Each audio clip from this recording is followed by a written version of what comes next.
नमस्कार दोस्त इस वीडियो में पढ़ने वाले हैं भाग की लंबी विधि पर आधारित प्रश्न। इसके अंतर्गत क्वेश्चन पढ़ने से पहले कुछ हम कंसेप्ट समझ लेते हैं, क्योंकि कंसेप्ट समझना बहुत जरूरी होता है, तभी क्वेश्चन पढ़ने में मजा आता है, क्वेश्चन को सॉल्व करने में मजा आता है। यहाँ पर देखिए, तो अगर हम कोई संख्या ले लेते हैं, यहाँ पर देखिए हम 17 ले लिए। अब इसको 5-5 के ग्रुप में बांटना है, तो यहाँ देखिए कितना ग्रुप बनेगा,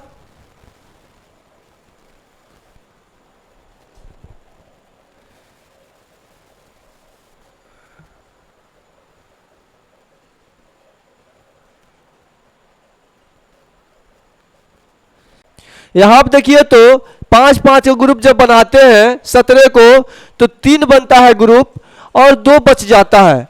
अब इस चीज को हम ऐसे लिख सकते हैं 5 गुणे 3 प्लस 2। हम इसको ऐसे भी लिख सकते हैं भाज्य बराबर भाजक गुणे भागफल प्लस शेषफल। तो यहां देखिए तो 17 कौन सी संख्या है, भाज्य है, 5 भाजक है, 3 भागफल है, 2 शेषफल है।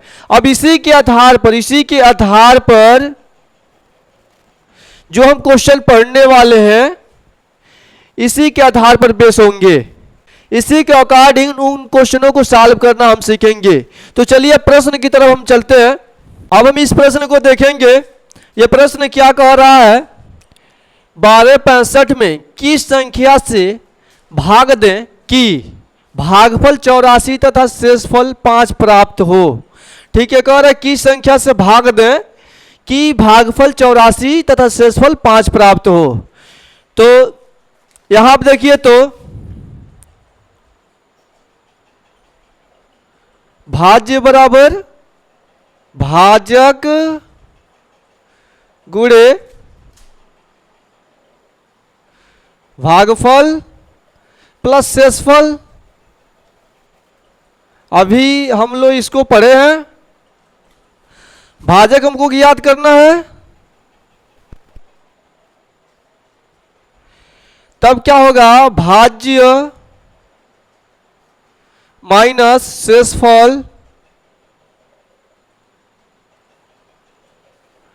बट्टे में भागफल। अब देखिए तो भाज्य कितना है, 1265, शेष कितना है, 5 है, भागफल 84, तो यहां पर आ जाएगा 1260 बट्टा में 84, और 84 एकम 84 होता है, और इसमें भाग देंगे तो 15 बार में चला जाता है, और यहां पर आ गया 15। अब देखिए जो 15 आया हुआ है, यह भाजक प्राप्त हुआ है, और इस प्रश्न में भाजक ही पूछ रहा था, कह रहा था कि वो कौन सी संख्या होगी जिससे हम 1265 में भाग दें, 1265 में भाग दें तो 84 भागफल आ जाए और शेषफल 5 आ जाए। तो संख्या कौन सी है, 15। अब इससे शॉर्टकट मेथड नहीं है, यही मेथड आपको यूज करना पड़ेगा। क्वेश्चन है 1708 में से कौन सी छोटी संख्या घटा दें कि प्राप्त नई संख्या 13 से पूरी विभाजित हो जाए। इसको सॉल्व करने से पहले एक चीज हम समझ लेते हैं। कोई संख्या 12 है, 12 में 5 से भाग दे देते हैं,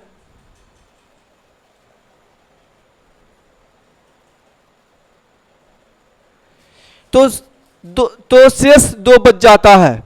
अगर मैं कहूं वह कौन सी छोटी संख्या है जिसको हम 12 में से घटा दें तो नई संख्या 5 से पूरी विभाजित हो जाए, नई संख्या 5 से पूरी विभाजित हो जाए, तो संख्या कौन सी होगी, 2 को अगर हम 12 में से घटा दें तो जो भी संख्या प्राप्त होती है, अर्थात 10 प्राप्त होगा, तो 10 5 से पूरा पूरा विभाजित हो जाएगा, 10 5 से पूरा पूरा विभाजित हो जाएगा।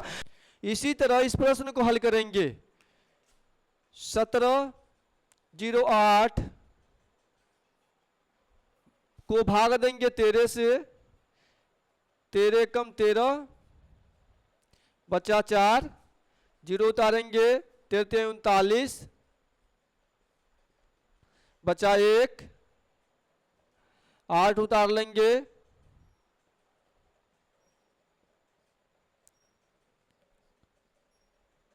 5 शेष बच गया। अब इसी संख्या को 5 को ही 1708 में घटा देंगे तो 13 से जो नई संख्या प्राप्त होगी वो 13 से पूरा पूरा विभाजित हो जाएगी। तो आंसर क्या आ गया? 5। आंसर 5 आ गया। तो जो भी इस पर आधारित प्रश्न होंगे इसी प्रकार से सॉल्व होंगे। 1560 में कौन सी छोटी संख्या जोड़ दें कि प्राप्त नई संख्या 18 से पूरी पूरी विभाजित हो जाए। ठीक है, तो यहां पर कह रहा है कि 1560 में कौन सी ऐसी संख्या जोड़ दें कि 18 से पूरी पूरी विभाजित हो जाए। एक चीज पहले हम लोग अच्छे से समझ लेते हैं। कोई संख्या 17 है, इसमें 6 से भाग दिया जाता है तो 6 दूनी 12, 5 शेष बच जाता है। अब देखिए हम इसको कह दें कि 17 में वो कौन सी संख्या जोड़ दें जो प्राप्त नई संख्या 6 से पूरा पूरा विभाजित हो जाए। तो आप क्या करेंगे? 6 में से 5 माइनस करेंगे, जो आएगा उसको अगर 17 में जोड़ देते हैं तो 6 से पूरा पूरा वो संख्या विभाजित हो जाएगी। तो इसी प्रकार से इसी तरह से इस क्वेश्चन को सॉल्व करना है। तो यहां आप देखिए तो 1560 है, इसको 18 से भाग देंगे, 18 अठे 144 और यहां पर आ जाता है 12, 0 को उतार देंगे, 18 छके 108, यहां पर बच गया 12। ठीक है, यहां पर 12 बच गया। अब जोड़ी जाने वाली संख्या हमको याद करना है। जोड़ी जाने वाली संख्या 18 से भाग दे रहे हैं इसमें, तो 18 माइनस 12 बराबर 6। तो इसी प्रकार से इस पर जो भी प्रश्न आधारित होंगे उनको इसी तरह से सॉल्व करना है। यह प्रश्न आपके लिए है, इसको आप सॉल्व करें और सॉल्व करके कमेंट बॉक्स में कमेंट कर दें ताकि मैं देख लूं आपका आंसर सही है या गलत है। तो मैं आशा आपसे करता हूं कि आपको यह वीडियो पसंद आई होगी। अगर आपको यह वीडियो पसंद आई होगी तो ये वीडियो को लाइक कर दें, अपने मित्रों के साथ शेयर कर दें और ऐसे ही प्रश्न पाने के लिए, ऐसे ही वीडियो रोज पाने के लिए चैनल के साथ जुड़ जाएं।